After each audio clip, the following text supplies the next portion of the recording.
Et là, par contre, Mbappé, il s'approprie ce rôle d'avant-centre où il doit se reconfigurer. C'est-à-dire que les 6 mois qui viennent vont définir ce que sera sa carrière dans les 5 ans qui viennent. Et là, effectivement, on le voit faire des appels comme un avant-centre, comme avec Geoffroy, et voilà, on est heureux pour lui.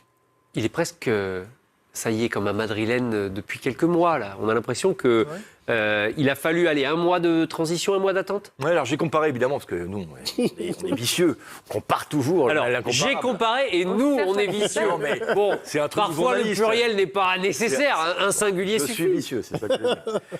J'ai comparé évidemment avec Cristiano Ronaldo. Les débuts de Cristiano en 2009.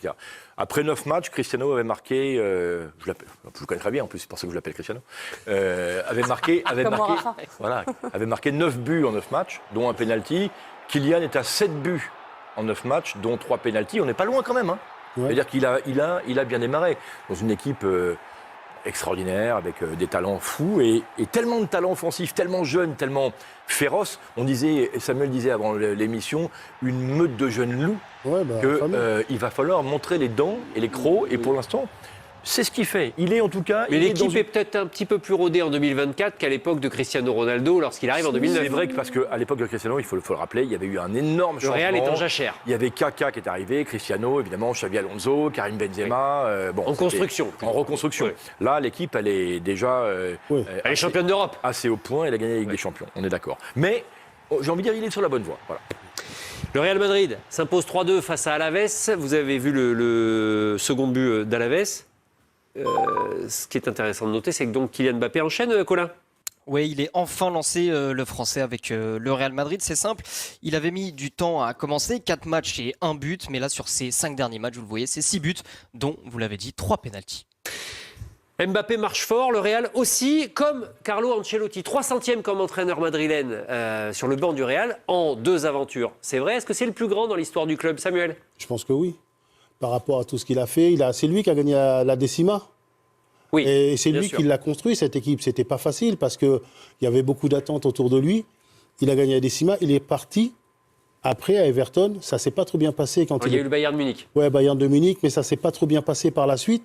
Et il a réussi à revenir, à se reconfigurer et à avoir des résultats de nouveau. Donc effectivement, en 2 époques, il a prouvé qu'il était... Je ne sais pas s'il doit vraiment le prouver, mais il a réussi toujours à s'adapter, à se renouveler et à avoir des trophées. Donc oui, pour moi, c'est le plus grand qui soit passé du côté du... Alors après, il y en a... Et pourtant, il y a de la concurrence. Hein. Oui, il y en a peut-être que je ne connais pas ou j'ai oublié. Non, mais voilà. c'est ça qui est fort. C'est que on a préparé d'ailleurs un petit tableau qui explique la concurrence. Il est le 2e en termes de matchs entraînés pour le Real.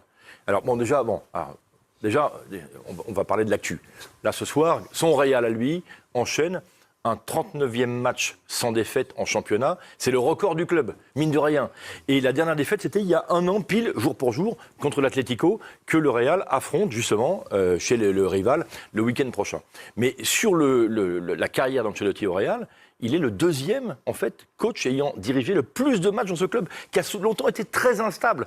Et quand vous voyez le numéro 1, qui est Miguel Munoz, qui est une légende du club, qui a été joueur au club, qui a gagné la Ligue des Champions, la C1, comme joueur et ensuite comme entraîneur, et bien regardez, avec 2 fois moins de matchs, il a gagné autant de titres. Certes, ce n'était pas tout à fait comparable, il y avait les mêmes compétitions, mais il est incroyable et on voit Zidane numéro 3. Mais au-delà de ça, par rapport au... Zidane a gagné plus... 11 titres en 263 matchs. Ouais, voilà. Qui sont peut-être plus... si vous voulez, Zidane, il a fait un truc que Carlo n'a pas fait, c'est... Pardon, j'appelle Carlo parce que je connais très bien aussi. Il a gagné 3 Ligues des Champions d'affilée. Mais manifestement, vous ne connaissez pas bien Zidane.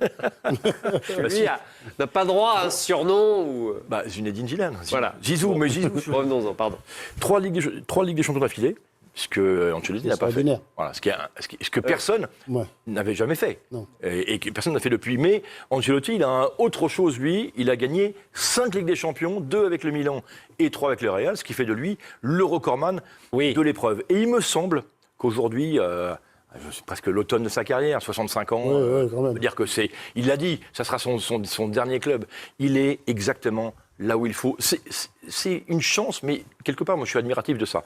Arriver à un moment à être le plus grand coach du monde, dans le plus grand club du monde, gagner, être le recordman de la plus grande épreuve du monde et de chanter le Alla Madrid, tel Pavarotti, dans le plus grand stade du monde, comme on le verra après la victoire la qualification contre le Bayern de Munich l'année dernière. Moi, je dis, qu'est-ce que vous voulez faire de plus que ça?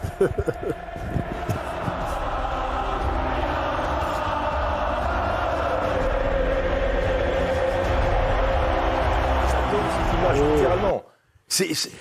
Voilà, c'est Vous avez raison, triomphal. C'est triomphal. Il y a un petit côté romain. C'est ça. D'ailleurs, un sacre romain qui vient face au public. Pourquoi pas? Et si je parle foot à proprement parler, Vicente Del Bosque n'est pas dans votre classement, n'apparaît pas. Ah bah il a entraîné moins de matchs, c'est tout. C'est juste pour Il a gagné 2 Ligues des Champions, 2 Ligas, avec une équipe, excusez-moi, faite d'étoiles, une constellation d'étoiles qui ne ressemblait pas à une équipe. Non, celle de 2002, c'est encore une équipe. C'est après que ça se dégrade. Ouais, moi j'ai hésité avec Del Bosque, vous avez raison, il ne faut pas l'oublier, il a fait des très grandes choses. Il a associé des joueurs qui paraissaient être inassociables. Et ce qu'il avait en commun, parce que c'était un grand tacticien, tout comme Ancelotti, mais ces deux entraîneurs, ils ont cette bonhomie, on va dire. Cette tranquillité. Il y avait la moustache en plus, Del Bosque. Voilà, la moustache en plus, mais cette tranquillité à prendre des décisions qui sont très dures à prendre. Mais ils le prennent avec un tel calme, à dire à tel joueur, tu joues pas, toi tu joues, toi... que ça passe tout seul, on va dire. Ils ont cette autorité naturelle sans forcer le trait. Et d'ailleurs, Samuel, la plus grande erreur, et je crois qu'il l'a reconnu, de Florentino Pérez, le patron du Real, c'est d'avoir fait partir Del Bosque en 2003, éliminé en demi-finale de Ligue des Champions, champion d'Espagne, et derrière, s'est ouvert une période d'incertitude terrible. C'est Carlos Queiroz. Queiroz, et puis après, il y a eu Camacho, Juan de Ramos, Capello. Chaque année, il y avait un nouvel entraîneur, et ils n'ont plus rien gagné pendant des années, alors qu'ils ont pilé les Galactiques. Oui. Et là, le talent d'Ancelotti, c'est de faire jouer, de gagner avec des Galactiques, des jeunes Galactiques, qui n'est pas la plus facile à gérer. Le Real Madrid sera opposé à Lille la semaine prochaine. Ça, c'est la Ligue des Champions. Vous le savez, intégralité, exclusivité de la compétition de toutes les Coupes d'Europe sur Canal. Et donc, deuxième journée, Lille opposé au Real Madrid. Vous l'avez noté le rendez-vous. Ce sera mercredi 2 octobre prochain sur Canal+.